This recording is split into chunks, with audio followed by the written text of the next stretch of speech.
Friends நம்ம இன்றைக்கி இதை பற்றி பார்க்க போகிறோம்னா மல்லி பருப்பு எபிசோட என்ன இன்ட்ரெஸ்டிங்கான சுவாரஸ்யமான விஷயம் நடக்க போகுதாங்க பார்க்க பிறகு வாங்க வீடியோக்குள்ளே போயிடலாம். நம்முடைய மல்லிக்கும் நம்முடைய விஜய்க்கும் பார்த்தீங்கன்னா ஃபஸ்ட் நைட் வந்து சிறப்பாக வந்து நடக்க போகுது. வெளியே வந்துக்கிட்டு பார்த்தீங்கன்னா இந்த ராஜியும் ரஞ்சிதா வந்து என்ன பேசிட்டுருக்கான், எப்படியும் வந்து விஜய் வந்து மல்லியை வந்து கிட்ட கூட வந்து சேர்த்திருக்க மாட்டான், நீ வந்து எதுக்குமே வந்து பயப்படாத, இதுக்கெல்லாம் முடிவு நாளைக்கு காலையிலே வந்து கட்டுறேன் அப்படின்ற மாதிரி வந்து இந்த ரஞ்சிதா கையிலான்னு சொல்கிறேன். இன்றைக்கி என்ன சொன்னாலும் வந்து என்னால் வந்து பொறுத்துக்க முடியாது ராஜுமா, இதை வந்து எப்படியாவது தடுத்து நிறுத்தணும் அப்படின்ற மாதிரி வந்து சொல்கிறாங்க.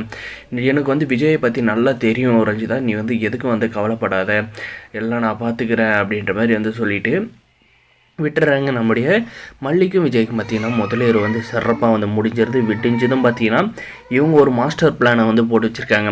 வக்கீலை வர வச்சு அவங்கக்கிட்ட எப்படியாவது வந்து டிவோர்ஸ் பேப்பரில் வந்து கையெழுத்து வாங்கி மல்லி அந்த வீட்டை விட்டு துரத்தலான்ட்டு. ஆனால் பார்த்திங்கன்னா நம்முடைய விஜய் வந்து ரொம்ப விட்டு வெளியே வர கோலத்தை பார்த்தாவே நம்முடைய இந்த ராஜுக்கு வந்து வாயை பொழந்துக்கிட்டு பார்க்குறேன் அதிர்ச்சியில்.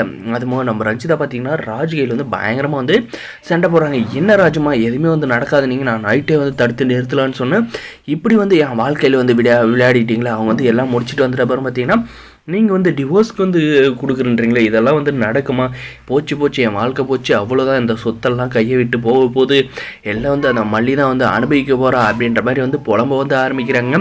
சரி நான் பார்த்துக்கிறேன் இரு அப்படின்னு சொல்லிட்டு இந்த ராஜும் போதும் முன்னிலையும் வந்து விஜய் போயிட்டு குளிச்சுட்டு வா அப்படின்ற மாதிரி சொல்லிவிட்டு ஆஃபீஸ்க்கு வந்து கிளம்பி போகிறாரு நம்மளோட விஜய். அந்த டைமில் வந்து வழியை மறித்து டிவோர்ஸ் பேப்பரை வந்து காட்டி, விஜய் இதில் ஒரே ஒரு சைன் மட்டும் போடு அப்படின்ற மாதிரி வந்து என்ன சைனு, எதுக்காக, ஏதாவது பிஸ்னஸ் விஷயமா என்ன அப்படின்ற மாதிரி வந்து கேட்டதுக்கு பார்த்திங்கன்னா நம்முடைய விஜய்கிட்ட இந்த பொதுமொழி கேள்வி வந்து என்ன சொல்கிறாங்கன்னா, வேறு ஒன்றும் இல்லை விஜய், இது வந்து உனக்கும் மல்லிக்கு வந்து விடுதலை பத்திரம், இது வந்து கையெழுத்து மட்டும் போட்டுக்கிட்டேனா போதும், உனக்கும் மல்லிக்கு எந்த ஒரு சம்மதமும் இல்லை, நம்ம வந்து லீகலாக வந்து கோர்ட்டில் மூவ் பண்ணி அவளை வந்து டிவோர்ஸை வந்து நீ வந்து பண்ணிவிட்டு ரஞ்சிதாவுக்கும் உனக்கு வந்து கல்யாணம் ஏற்பாடு பண்ணி சிறப்பாக வந்து கல்யாணம் வந்து பண்ணி வைக்கிறேங்க அப்படின்ற மாதிரி வந்து சொல்கிறாங்க. என்ன விளையாடுறீங்களா, என்னை பார்த்தா என்ன தலையாட்டி பொம்மை மாதிரி இருக்கா, எது சொன்னாலும் வந்து தலையாட்டிக்கிட்டு வந்து இருக்கிறதுக்கு எனக்கு வந்து சுய அறிவு இருக்குது, நீங்கள் வந்து உங்கள் வேலையை மட்டும் பார்த்தா போதும், என் வாழ்க்கையை வந்து எனக்கு வந்து பார்த்துக்க தெரியும், நீங்கள்லாம் வந்து எதுக்காக வந்து இப்படி பாடுபடுறீங்கலாம் எனக்கு வந்து தெரியும், என்னுடைய சொத்துக்காக தானே, அதெல்லாம் வந்து உங்களுக்கு வந்து கிடைக்கவே கிடைக்காது, நீங்கள் எதிலும் எவ்வளோ அனுபவிக்க முடியும் அனுபவிச்சுக்கோங்களா, ஆனால் வந்து சொத்து வந்து தான் பேருக்கு நான் தான் வந்து ஆளணும் அப்படின்றத மட்டும் கனவுல கூட நினைக்காதீங்க.